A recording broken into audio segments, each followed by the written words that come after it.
नमस्कार सभी विद्यार्थियों को। स्वागत है आपका स्टडी विद अभिषेक सिंह में। आशा करता हूं सभी बच्चे अच्छे होंगे। आपका पिछली क्लासों में मैंने हिंदी गद्य साहित्य का संपूर्ण पाठ्यक्रम मैंने समाप्त करा दिया। अब जितने भी आपके क्वेश्चन बनेंगे आने वाली क्लासों में मैं पूरा कराऊंगा। आज जो टॉप 10 बहुविकल्पी प्रश्न हैं, जो आपके प्रश्नोत्तर पहले में आने वाले हैं, मैं वह कराऊंगा। आने वाली इसी हिंदी गद्य साहित्य की जो बहुविकल्पी प्रश्न होंगे तो आने वाली वीडियो में आपको मिलेंगे, जिसमें जैसे नाटक विधा है, एकांकी विधा है, ठीक है, यात्रा वृतांत विधा है, नई कविता हैं। तो इनसे जितने भी क्वेश्चन हैं, एक एक टॉपिक से जितने भी आप अच्छे क्वेश्चन बन सकेंगे, मैं एक एक वीडियो में उन्हें पूर्ण कराऊंगा, जिससे कि आप परीक्षा में अच्छे से अच्छे नंबर ला सकें। तो आपको पता ही है कि प्रश्नोत्तर पहला है और प्रश्नोत्तर पहले में आपके 5 क्वेश्चन आएंगे और 5 क्वेश्चन एक एक नंबर के होंगे, जो कि आपके बहुविकल्पी प्रश्न होंगे। और आपको अपनी सही विकल्प चुनकर आपको अपनी उत्तर पुस्तिका में लिखना होगा। पहला क्वेश्चन है, जैसे आज हम जो टॉप 10 क्वेश्चन हैं मैं उन्हें कराऊंगा। जैसे पहला क्वेश्चन है, अष्टयाम के रचयिता हैं। आपको 5 सेकंड दी जाएंगी, आप सही विकल्प चुनेंगे। तो अष्टयाम के रचयिता हैं,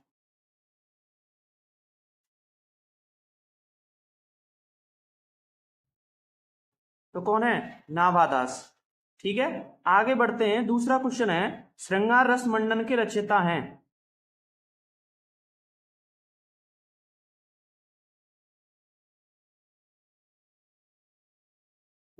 तो कौन है इसके?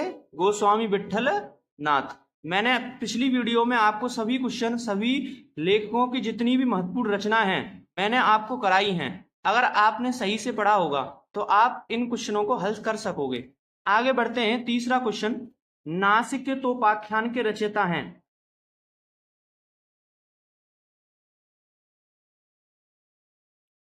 कौन है? सदल मिश्र। आगे बढ़ते हैं। दीप जले शंख बजे विधा है, मतलब दीप जले शंख बजे किसकी विधा है? बताओ। तो किसकी विधा है ये? संस्मरण। आपको केवल 5 सेकंड दी जाएंगी हर क्वेश्चन के लिए।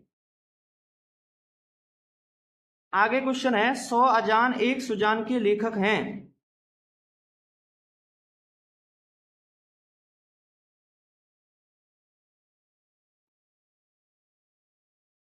तो कौन है? बालकृष्ण भट्ट। छठा क्वेश्चन, खड़ी बोली गद्य की प्रथम रचना है।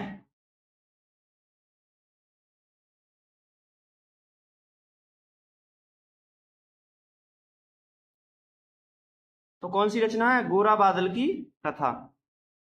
सातवां क्वेश्चन, हिंदी साहित्य का इतिहास के लेखक हैं, मतलब हिंदी साहित्य का इतिहास किसने लिखा? किसने लिखा? आचार्य रामचंद्र शुक्ल ने। आगे बढ़ते हैं। आठवां क्वेश्चन, भारतेंदु युग के लेखक हैं।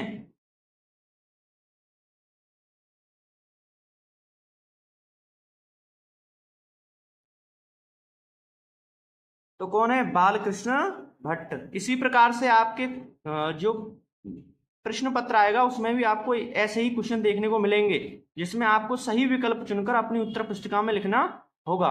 तो जितने भी गद्य साहित्य से आपके इंपॉर्टेंट क्वेश्चन बनेंगे मैं आपको कराऊंगा। अगला क्वेश्चन 9वां, काशी नागरी प्रचारणी सभा की स्थापना किसने की थी?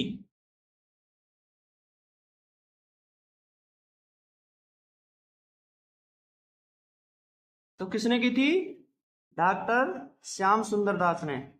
10वां क्वेश्चन और लास्ट क्वेश्चन है आपका, नागरी प्रचारणी सभा की स्थापना किस युग में हुई?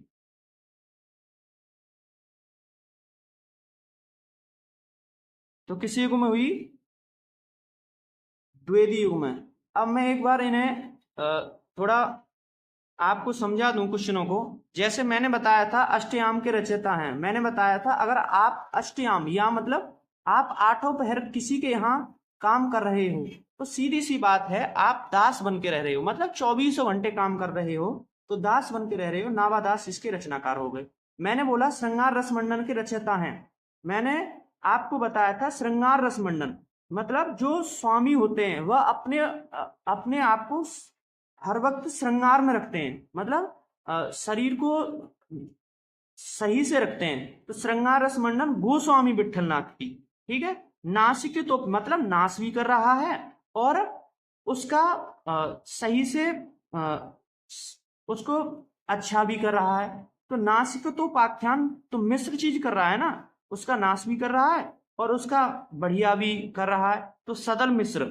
आगे बात बताई थी मैंने, दीप जले शंख बजे, तो ये किस विधा की रचना है? संस्मरण विधा की रचना, ठीक है। 100 अजान 1 सुजान, मतलब 100 अजान और 1 सुजान। अजान कहते हैं बच्चों को, ठीक है। भाई कहते हैं ना अभी बच्चा अजान है, मतलब कुछ नहीं जानता। तो 100 अजान 1 सुजान। बाल मतलब बच्चा मतलब बाल, तो बाल कृष्ण भट्ट। खड़ी बोली गद्य की प्रथम रचना, तो मैंने आपको बताया था इस संसार में सबसे पहले जो अंग्रेज थे उन्होंने सबसे ज्यादा राज किया भारत में, और न जाने उन्होंने क्या क्या लेके आए इस भारत में। तो अंग्रेज मतलब प्रथम रचना इस देश में बहुत चीजों की रचना की, जैसे रेल है ना, चाय है, यूकेलिप्टिस का पौधा है, तो बहुत चीजें लेके आए अंग्रेज। तो उन्होंने बहुत सारी रचना की इस देश में, भारत देश में। तो अंग्रेजों का दूसरा नाम था गोरा, तो गोरा बादल की कथा। अगर ये आ जाए कि गोरा बादल की कथा किसने लिखी, तो गोरा होना चाहते हो तो मैंने आपको ये भी बताया था आप कैसे नहाओगे, मलमल के, तो जटमल इसके रचनाकार हो गए। दूसरी बात बताई हिंदी साहित्य का इतिहास, तो आपको ये बात बताई थी मैंने, हिंदी साहित्य के इतिहास के लिए आचार्य रामचंद्र शुक्ल ने बहुत ही परिश्रम किया कि मैं हिंदी साहित्य का इतिहास का विभाजन कैसे कर सकूं। तो उन्होंने बहुत सारे 11 वर्ष का समय लगा, उन्होंने बहुत सारा विचार किया, उन्हें चिंता थी, चिंता मड़ी, विचार भी थी, 11 वर्ष का समय, रस मीमांसा, ये हिंदी साहित्य का इतिहास, सभी रचनाएं रामचंद्र शुक्ल की हो गई। आगे बात करते हैं भारतेंदु युग के लेखक हैं। मैंने आपको बताया था अगर आपको हर युग की पत्रिका याद है या फिर हर युग के निबंधकार या उपन्यासकार या कहानीकार या फिर नाटककार याद हैं, तो उस युग में होंगे आपको उस युग के क्या है लेखक हैं वह भी याद हो जाएंगे। तो भारतेंदु युग के लेखक हैं बालकृष्ण भट्ट। आगे बात करेंगे काशी नागरी प्रचारणी सभा। तो काशी में तो सभी जो शिव जी हैं उनके दास बन के रहते हैं, तो काशी नागरी प्रचारणी सभा किसकी है? श्याम सुंदर दास की। कहाँ पे? काशी नागरी सभा की स्थापना किसने की थी? तो श्याम सुंदर दास ने की थी। आगे 10वां क्वेश्चन मैंने बताया था नागरी प्रचारणी सभा की स्थापना किस युग में हुई? तो नागरी प्रचारणी किसमें? द्वैत युग में। तो इस प्रकार से मैंने डिफाइन कर दिए सभी 10 क्वेश्चन जो थे। तो इसी प्रकार आपकी जो ये क्लास है बहुविकल्पीय प्रश्नों की, ये पहली क्लास है। आने वाली वीडियो में जैसे नाटक विधा की जितने भी क्वेश्चन बनेंगे मैं वो कराऊंगा, फिर इसी प्रकार कहानी विधा में जितने भी बढ़िया क्वेश्चन बन सकेंगे मैं वह कराऊंगा। तो इसमें लगभग आपकी 4-5 क्लास करा दूंगा जिससे कि आप अच्छे से अच्छे नंबर प्राप्त कर सको।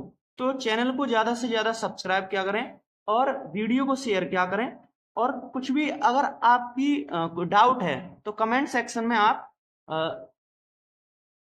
डाल सकते हो, मैं उसका जवाब दे दूंगा, ठीक है। तो धन्यवाद।